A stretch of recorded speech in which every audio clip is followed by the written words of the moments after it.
What if the search for meaning didn't require a radical career change or a leap into the unknown? What if the sense of purpose we are all so hungry for isn't waiting for us at some distant perfect future company, but is already woven into the fabric of the hours you have already spent working this week?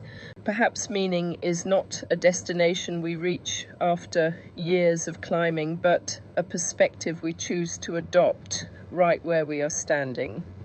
I'm Gudrun from START-with-Gudrun, and as we reach the end of another busy week, I want to leave you with a thought to carry into your weekend, a different way of thinking about your contribution, your value, and the true weight of the work you do every single day.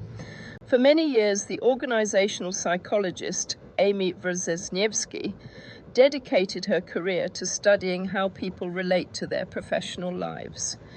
She discovered something fascinating, that even individuals performing identical tasks in the same environment could experience their work in profoundly different ways.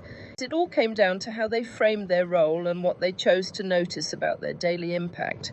She famously studied hospital cleaning crews and found a sharp divide in how they saw themselves. Some cleaners viewed their work in a purely routine, transactional way. They were there to mop floors and empty bins. But others saw their role through an entirely different lens. They described themselves as a vital part of the medical team, essential to the recovery of the patients. These individuals went out of their way to learn the names of the people in the beds. They took the time to offer a calm and steady presence during moments of fear, and they made intentional choices to make the sterile, frightening environment feel just a little bit more like home. They had the exact same job title and the same list of chores, but they had a completely different experience of meaning. This is what Wrzesniewski defined as job crafting, the active, often small and invisible adjustments that people make to how they approach their tasks and their relationships at work. These people weren't waiting for their boss to give them a sense of purpose. They were building it themselves. And her research showed that this simple shift consistently predicted higher levels of personal well-being, deeper engagement, and even better professional performance. It is a reminder that we are not just passive recipients of our job descriptions, but active architects of our work experience. As you begin to transition away from your desk today, I want to offer you a gentle reflection that I share with many of my clients when they feel the weight of the Friday fatigue.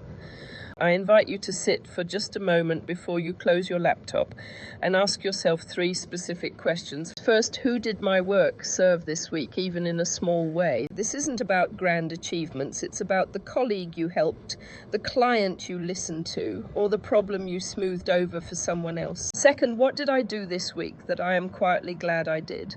Think of those moments of integrity or craft that no one else might have seen, but that you know you did well. And third, where did I feel most like myself at work? These questions are designed to act as a filter, shifting your focus away from the mountain of incomplete tasks or the imperfections that usually dominate our thoughts at the end of a long week.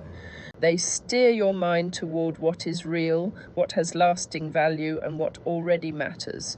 If you make a habit of this every Friday, you will find that over time it fundamentally changes the internal weather of your working life.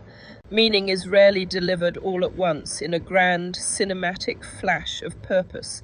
Instead, it is something that accumulates slowly, like a mosaic, through small moments of connection, quiet contribution, and the pride of a job well handled. Your work is almost certainly more meaningful than you realize in the rush of the day-to-day. You just have to remember to pause and look for it. Before you go, I would love to hear from you in the comments. What is one specific moment from this week where your work genuinely mattered, either to someone else or to your own sense of self? Have a wonderful restorative weekend. Follow Start with Gudrun, and I will see you back here on Monday.